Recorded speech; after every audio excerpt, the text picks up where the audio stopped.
Shalom Bapak Ibu, saudara-saudara yang saya kasihi. Mari kita kembali mempelajari firman Tuhan. Kali ini terambil dari Kejadian 21 ayat 1 sampai 7. Kejadian 21 ayat 1 sampai 7. Saya beri judul Tidak Ada Yang Mustahil. Kejadian 21 ayat 1 sampai 7 saya akan bacakan. Ishak lahir. Tuhan memperhatikan Sarah seperti yang difirmankannya, dan Tuhan melakukan kepada Sarah seperti yang dijanjikannya. Maka mengandunglah Sarah. Lalu ia melahirkan seorang anak laki-laki bagi Abraham dalam masa tuanya, pada waktu yang telah ditetapkan sesuai dengan firman Allah kepadanya. Abraham menamai anaknya yang baru lahir itu Ishak, yang dilahirkan Sarah baginya. Kemudian Abraham menyunat Ishak anaknya itu ketika berumur 8 hari, seperti yang diperintahkan Allah kepadanya.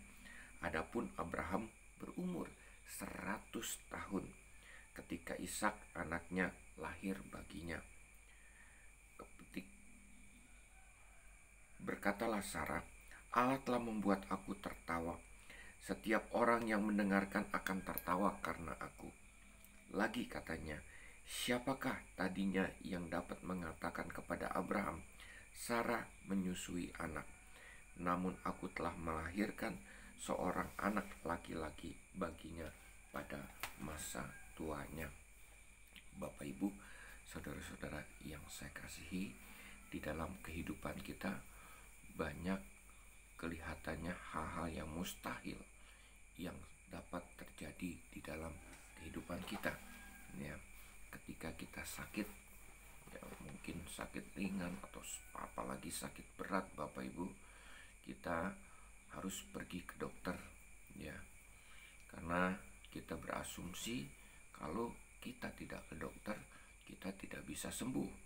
Bahkan kita harus pergi ke luar negeri, cari rumah sakit yang mahal-mahal untuk supaya penyakit kita bisa disembuhkan. Ya, ketika kita menghadapi masalah keuangan dan apa yang terjadi, kita merasa bahwa mustahil, bahwa seketika pada saat itu seluruh kebutuhan kita akan terpenuhi, akan tercukupi.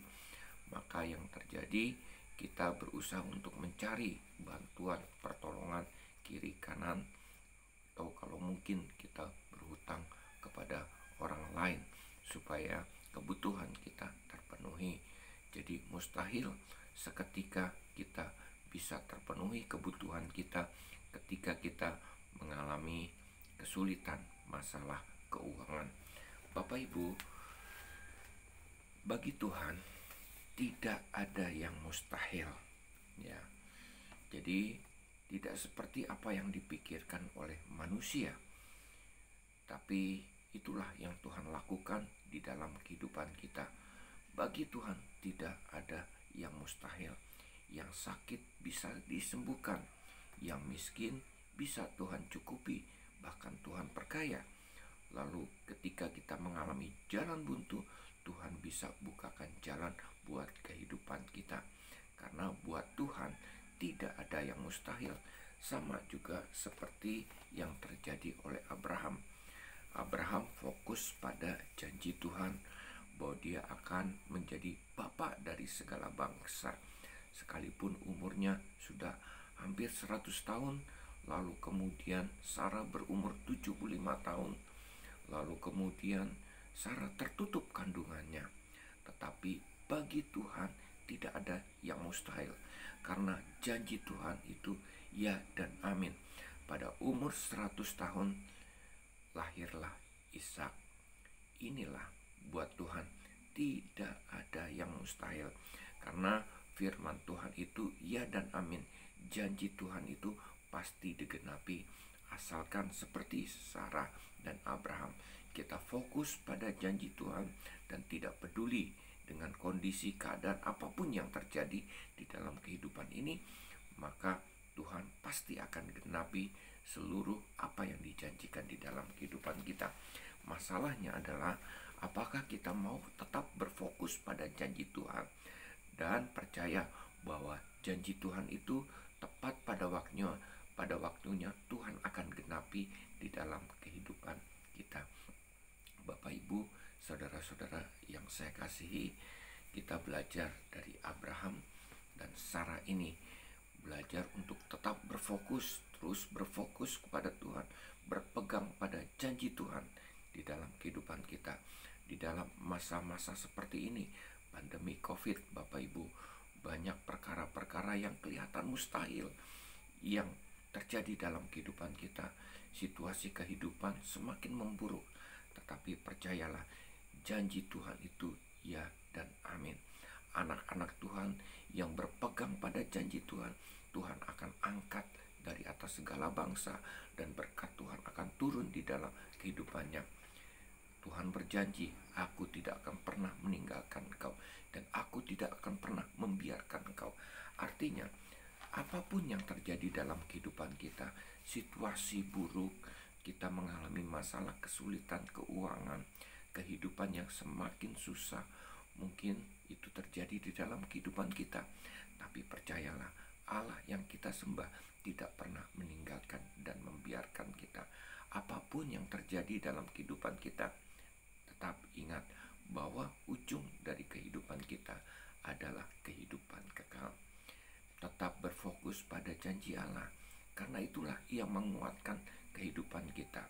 Bapak Ibu, saudara-saudara yang saya kasihi, jangan takut, jangan khawatir. Allah sanggup melakukan segala perkara di dalam kehidupan kita. Tetap berpegang teguh pada janji Tuhan. Jangan goyah, jangan undur dari Tuhan. Dan apalagi kita mengalami depresi, tekanan hidup, stres oleh karena situasi semakin mendesak. Jangan takut, sekali lagi, jangan khawatir, jangan gelisah. Tuhan yang kita sembah tidak pernah meninggalkan dan membiarkan kita. Dia Allah yang setia. Janjinya ya dan amin, pasti digenapi di dalam kehidupan kita.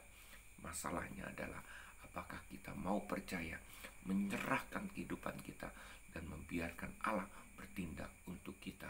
Seperti yang Mazmur 37 ayat 5 katakan, serahkan hidupmu kepada Tuhan dan percayalah Tuhan akan bertindak untuk kita.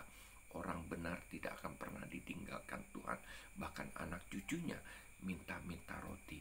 Anak cucunya bukan hanya dia, anak cucunya pun pasti diberkati Tuhan. Seperti di dalam Mazmur 37 ayat 25. Bapak Ibu, saudara-saudara yang saya kasihi, sekali lagi, Tuhan yang kita sembah adalah Tuhan yang sanggup melakukan hal-hal yang mustahil. Segala perkara dapat kutanggung di dalam Dia yang memberikan kekuatan di dalam kehidupan kita. Tuhan memberkati. Shalom.